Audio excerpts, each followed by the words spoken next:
Hello everyone, welcome to Basic Electronics 7.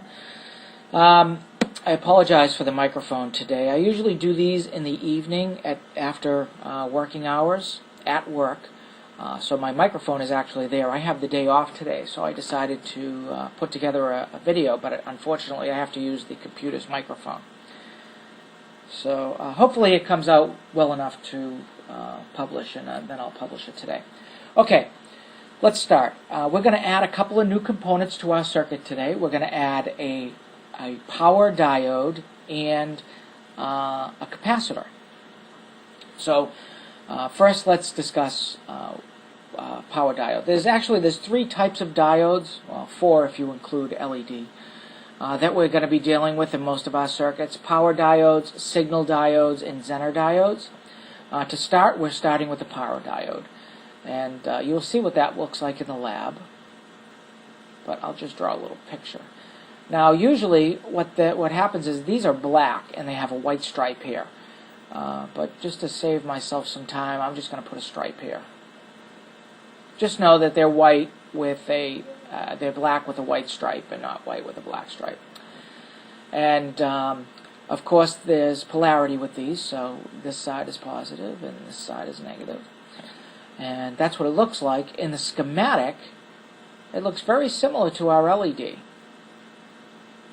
As a matter of fact, it's almost identical to our LED, except we don't have those two little lines coming off, those little beams of light, photons coming off of it. So this is our power diode. And Zener diode will actually have a slightly different schematic symbol. But anyways, this side, of course, is positive, and this side is negative. And what the Zener diode does, what the power diode does, is it only allows the current to flow in one direction. What does that mean? Well, you know when we have our battery here,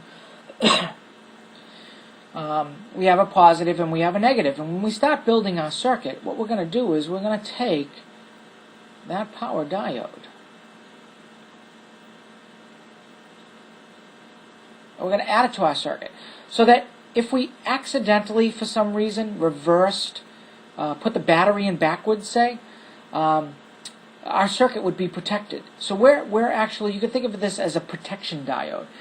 It has other uses as well. We'll use them in motors to prevent kickbacks, stuff like that. But for now, we're going to consider this a protection diode, a power diode for our circuit.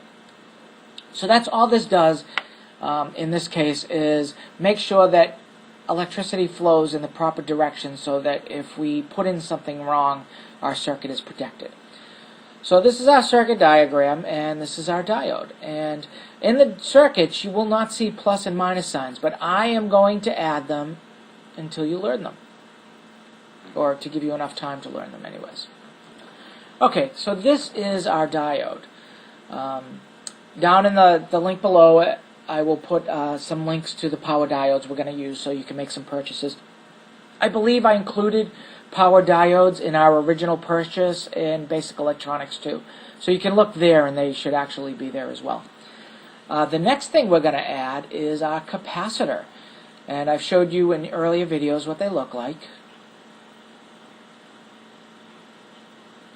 This one right here is an electrolytic. We have a short end and a long end. And of course the short end is negative. The long end is positive. How these are made, now we're not going to go, basically what I'm designing these courses for is so that you can take the information I give you and then create things based on whatever you can come up with, whatever your imagination is. If you want to build something, I want to give, with electronics, I want to be able to give you the knowledge to build your ideas. So I'm not going to go into, like I mentioned early on in the series, into a lot of the theory and into a lot of how these things work. Like I'll mention right now, a capacitor, an electrolytic capacitor, has two long sheets of conductive material, and in between the two is a non-conductive material or an insulator, and they roll that up and they put that in this package. Now, we could get into, there's all kinds of formulas to determine the capacitance based on the metals and all that stuff. We're not going to cover any of that. If that's what you're looking for, you need to, there's plenty of sources out there that you can delve into the world of capacitance. What we're going to learn is what is necessary to create our circuits. And of course, what one looks like, and of course, I believe I showed you before there was negative symbols here. So this is an electrolytic capacitor. We're actually going to use ceramic capacitors as well, and those look a little different. But let's draw the symbol for the electrolytic capacitor.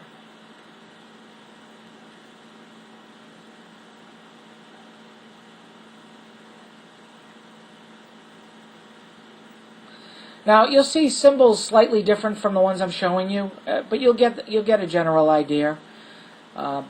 People tend to vary from diagram to diagram, but I'm showing you the most common ones that I've come across. So this is the positive side, and this is the negative side in the symbol, and this is an electrolytic capacitor, and you know how you measure resistance? You measure resistance in ohms. Well, you measure capacitance, or the ability to store energy. That's what these do. They store energy. They store our. You can think of them almost like a little battery. They store the energy for us to use later. They also condition the energy. We'll get into that in future episodes. But for right now, just think of them as storage. And that storage is measured in farads. Now, farads are huge. 1 farad is huge. We will not be using 1 farad in our electronics. We'll be using microfarads and picofarads. And basically, you're going to see in all our capacitors, you're going to see it as UF. U with a capital F.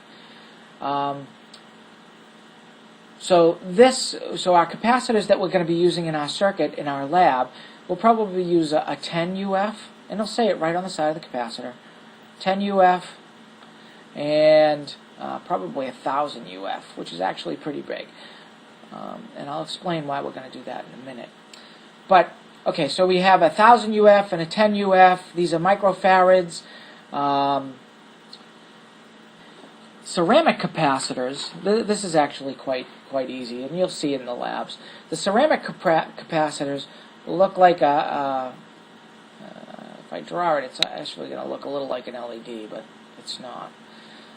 This is actually flat, and you'll see, we'll do some, I'll show you some ceramic capacitors in our labs as well. But a ceramic capacitor has no polarization. There is no plus or minus on here. You could put it in either way. And their schematic symbol looks like this.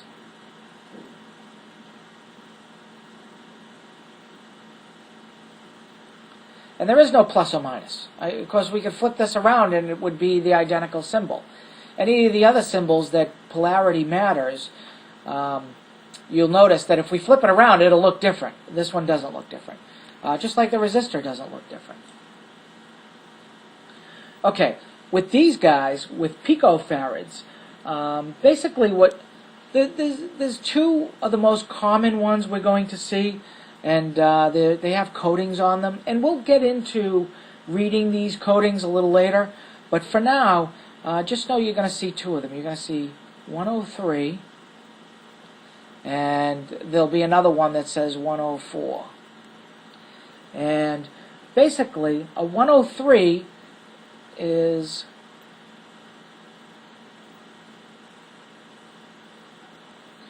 equal to 0.01 UF.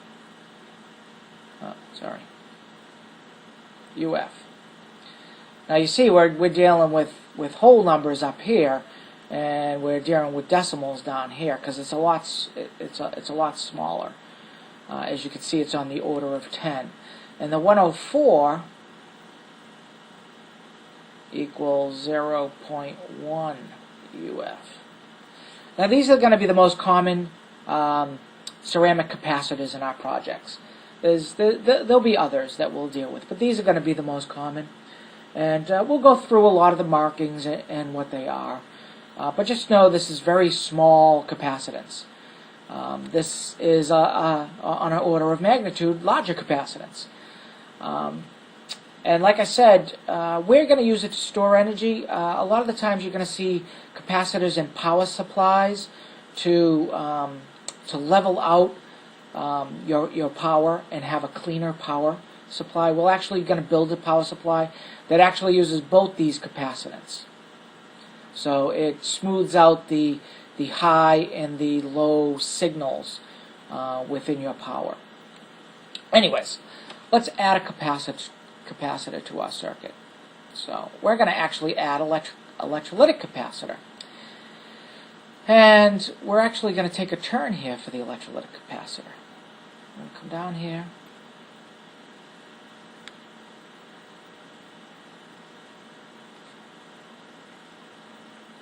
Now your schematics are not going to have plus and minus symbols, but we're going to put them in for you.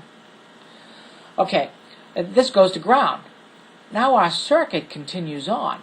Now before, anytime we've built our circuits, they've always been, let's say, circular, where we've had a battery, we've had a resistor, we've had an LED, and then we come back to ground. Now our circuits are going to start to get a little more complex. So this is actually going to continue on. And then we have our resistor. Now, eventually we're going to put a variable resistor in here. We're going to use a potentiometer, a trim pot. But right now this is, and I'll show you the symbol for that, but right now we're going to move on with a regular resistor in here. And then we're going to have our LED. Very similar to the diode. An LED is a light-emitting diode, so which explains the similarity in the symbols. And then, of course, this will go to ground. Now, what does this mean? How do I build this? This just looks like it's in the air? Well, you're going to start to see these circuit diagrams, and they're going to look like this. And what happens is you're going to have to connect this to the negative part of our power supply, in this case a battery. And both of these. I mean, either both of these can have runs that go back to the negative independently, or there can be a run, or they can be connected together on the ground plane, which is more likely what's to take place when building our circuits. And this is our capacitor. In this circuit, when we build this, what we're going to do is we're going to, actually, let me put a little switch in here. See if I can fit a little switch. It's going to be a real small switch.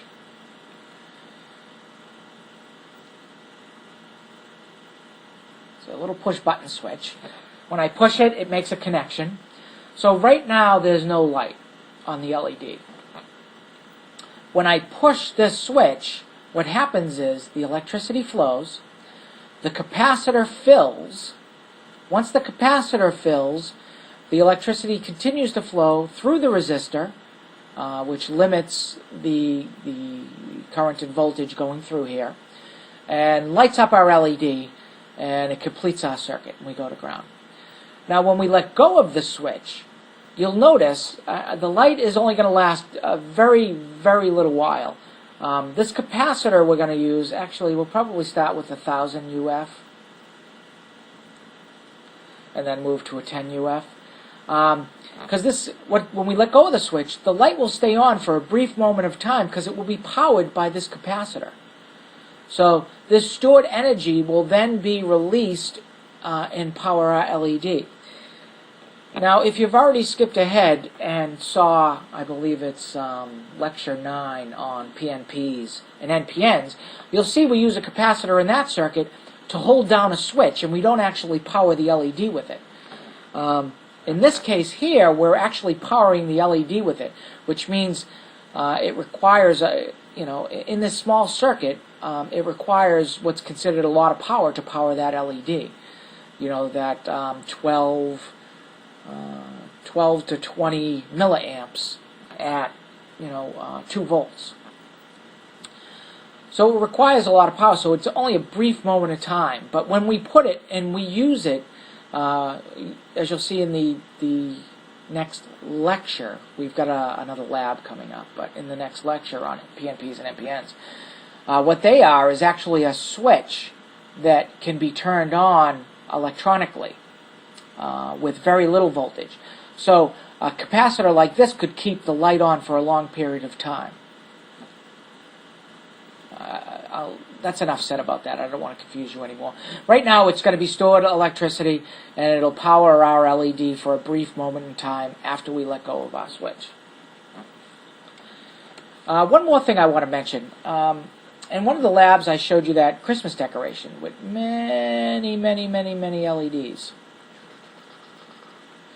That was a little Christmas tree. And there was a lot of LEDs, and all I did was I used resistors and LEDs, and I had it hooked up to a power source. And I had that power source. This was an AC to DC.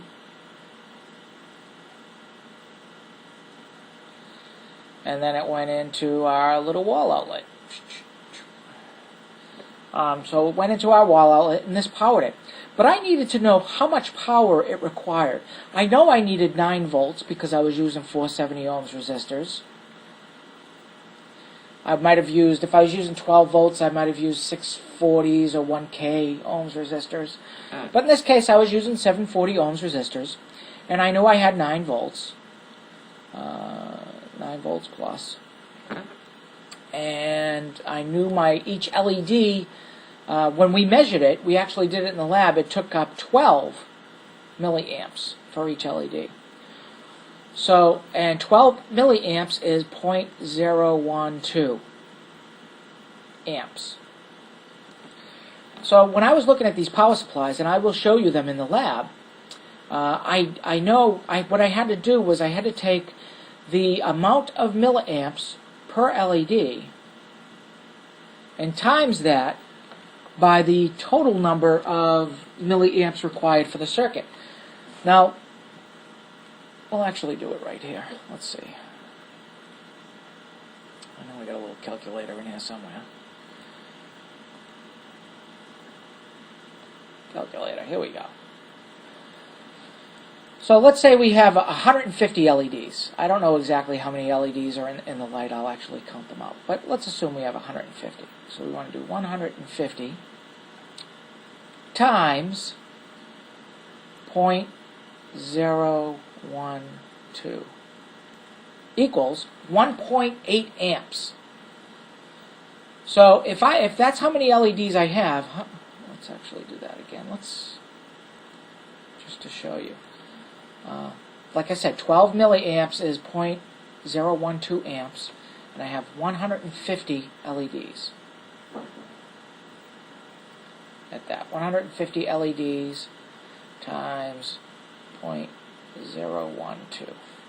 And we actually took those measurements.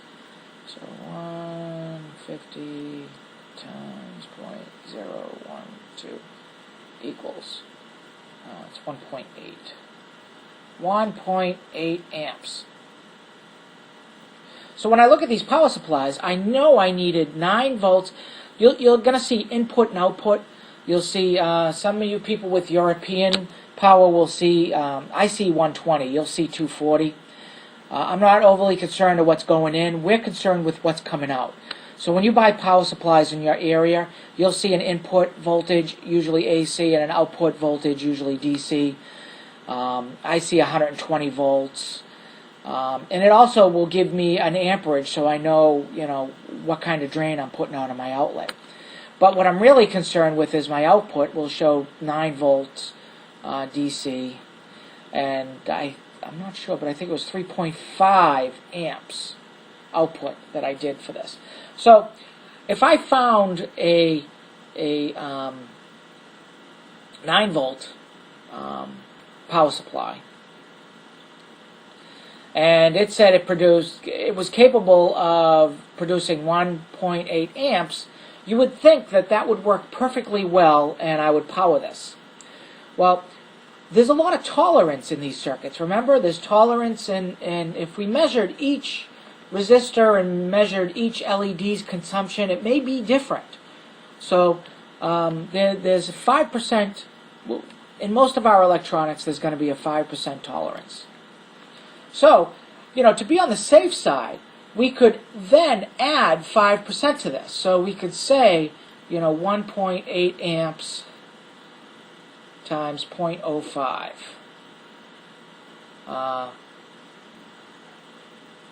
Equals, we'll do that right now.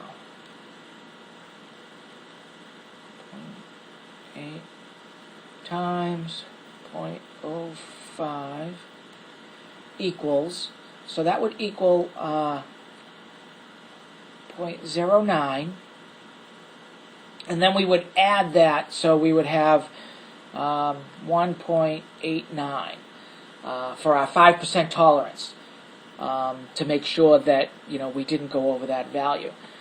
Now, you could do that if you like. I actually like to have a larger percentage. A lot of engineers I know will do 20, 25%. What I do is I have my project and I look and I make sure it's well above. If we actually come really close to utilizing what the maximum output of this guy is, he'll get hot. This power supply is going to get hot. And I've actually seen them melt. I've seen them light on fire. So you want to make sure that this guy is capable of supplying much more power than this guy needs. I could take, if I had an AC to DC, and it was capable of supplying 20 amps at 9 volts out, it would work fine. It's not going to burn out my light. This is what he's capable of. This is his maximum. The circuit will only draw what it needs. It's not going to draw 20 amps of power and overheat and blow out our LEDs or our resistors. It's only going to draw what it needs. So to be on the safe side, it's always better to have a much higher number here than what you need. And I think I had 3.5 amps. And I think when I did all the math on mine, I think it came out to about 2 amps is what I needed. And so I had 3.5 amps, which is more than capable of powering this circuit. I just wanted to mention that because I told you now have the ability to build things, make light displays anyway. We're going to get into oscillation where we're going to blink lights and everything else. But I just thought that's an important point to bring up.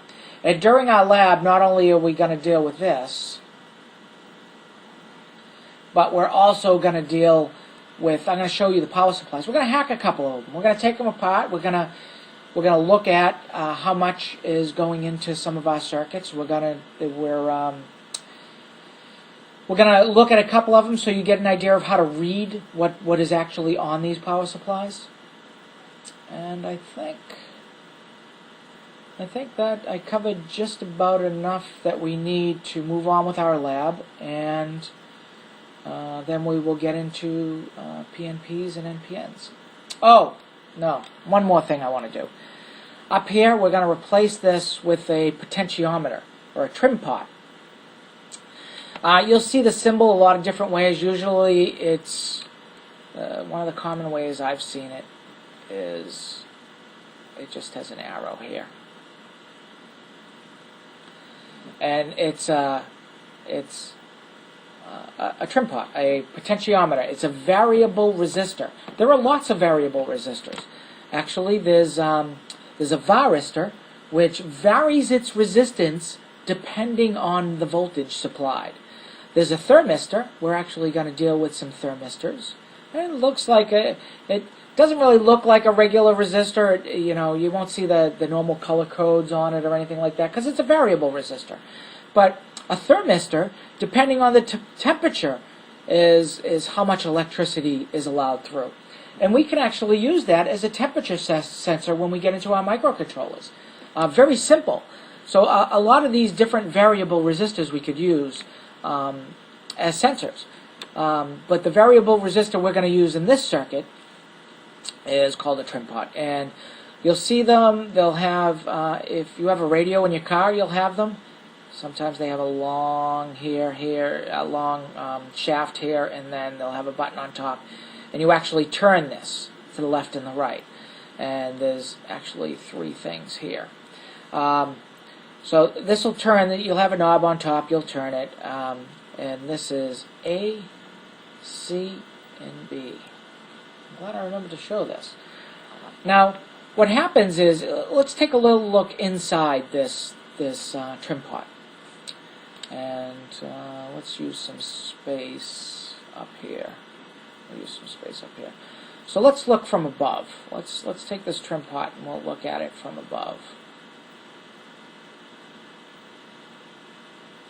And so we have A, B, A, B, C. We have A, C, B. And then we have our little knob which turns in, both directions, this direction or that direction. And inside is a resistive material that is connected from A to B. So let's say this is a 10K potentiometer, a 10K pot, trim pot. So what happens is, if I connect a multimeter from A to B, I'm going to see there's 10K ohms resistance. And we'll actually do this test. There's 10K ohms resistance. When I connect A to C, I'm going to get a variable resistance between 0 and 10K, depending on how I turn this. Like inside, there's going to be a little lever, a little metal lever. It could be copper, it could be some other conductive material, and it's going to connect to this resistive material. So let's say we turned it so this little metal was touching here. Well, that would, and then we measured A to C, it would probably read 5K ohms. Now, if we took that little piece of metal, or we took that knob and we turned it so that it was all the way down and touching here, it would probably read 0 ohms. There'd still be, everything has resistance. Batteries has resistance, wires have resistance. I'm saying 0 ohms for a practical sense. It would read 0 ohms. But there'd always be a little resistance in there. And if I turn the knob all the way up,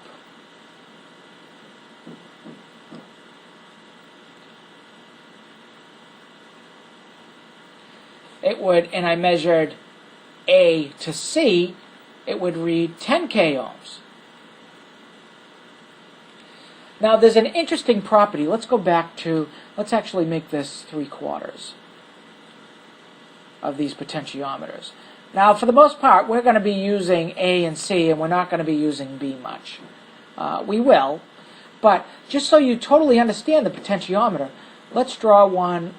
Let's say we moved up our knob 3/4 of the way. So if we measured A to C, it would probably read 7 point, I know this is getting a little busy, sorry about that, 7.5K ohms. Now, if we measured the resistance of C to B, it would read 2.5K ohms. Because in here, this C is connected to this knob. So as we turn it, we're measuring the resistance value here. If we measure from A, we're measuring this resistance value all the way over this way. So if we had it halfway, A to C would be 5K, C to B would be 5K. So that's a trim pot, a potentiometer, and we will be using those in we'll use that in our next circuit. We may burn out our LED, but you know what? That's another way of learning. Learning by doing. You burn it out, you know to be careful. But the thing is we can measure this before we even put it in our circuit. We don't have to burn it out. We can put it at, we can put it at 10K, and then we can slowly turn it back until our light starts to come on. And then we can take it out of our circuit and measure it and see at what resistance does the light start to come on. So we're going to start building more and more complex circuits. Don't worry, we're going to take it a step at a time. We're going to breadboard these out, and all the lecture stuff that I show you, we're actually going to review in the labs. And I think that, oh, one more thing, multi-turn trim pots. They look like this, and they still have the 3 prongs. A, C, B. And I think I had you guys order one in the second lecture. That was part of our parts list. A multi-turn trim pot. Now, if you look at this, we have this one swipe from here to here. This is 10K. You know, if I told you to adjust this to 130K or 130 ohms, that would be almost impossible to do. We don't have that kind of sensitivity. You know, we don't have that built in here. But a multi-turn trim pot would. Let's say this is 10 turns. Let's say this is a 220 ohms trim pot. And in 10 turns, it goes from 0 to 220 ohms. Well, we actually have a lot of fine-tuning that we can do. And let's say, actually, when you buy some of these laser power drivers that we reviewed, they actually come with one of these. And they want you to set it for 12 ohms. It's actually, I believe it's 100 ohms multi-turn trim pot. And they want you to set it for 12 ohms. If you remember during the laser, you'd have to look at the vlogs. My vlogs have some projects that don't fit into the tutorials. And I actually showed you one of the power supplies actually had a little screw thing. So this was our laser power supply. This is our laser diode. The laser light would come out this way. And there was a little screw thing here you could turn. It was actually a trim pot to adjust the resistance in there so that you could brighten the laser. And as I mentioned in the vlog, you'll also burn out your laser diode, so it's best to either leave these alone or turn them down to increase the life of your laser. Same thing with your LEDs. So this is just a multi-turn pot where you've got much more control over fine-tuning it to a specific ohms range than you would, like, let's say this 10K pot, which just, you know, you could turn it maybe a half a turn or 3/4 of a turn from 0 to 10K. It would be so you'd put it in a circuit that didn't need as precise resistance. Like, say, a volume control in your car may have a single turn or a quarter turn or a 3/4 turn volume control. And all that is a potentiometer. You know, you can start hacking some old stuff, start taking apart some of this old stuff and get some of this equipment out of it, you know, if it's broken, or maybe we can even work on fixing it. But anyways, I think that's enough. I've bent your ear enough for this morning, and I actually have some things to go do. Okay, one more thing, guys, before we wrap this up. Let's get a color here. You're going to see a lot of symbols for positive and negative, and so polarity and for voltage states, and I'll explain what that is in a second. We'll call it voltage state slash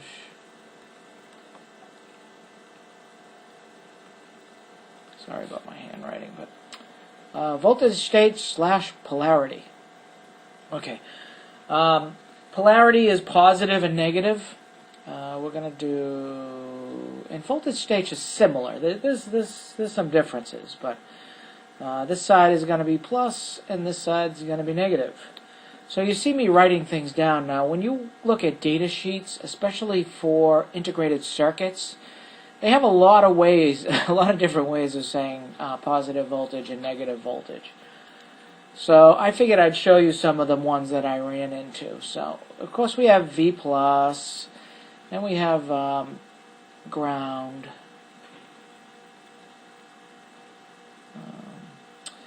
and we have 1 and we have 0. We're going to get into that. That's binary. We have high and low.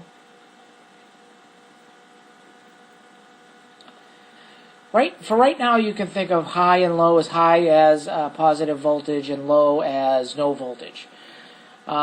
Actually, low, if we have 5 volts, when we get into microcontrollers, you'll understand high and low better.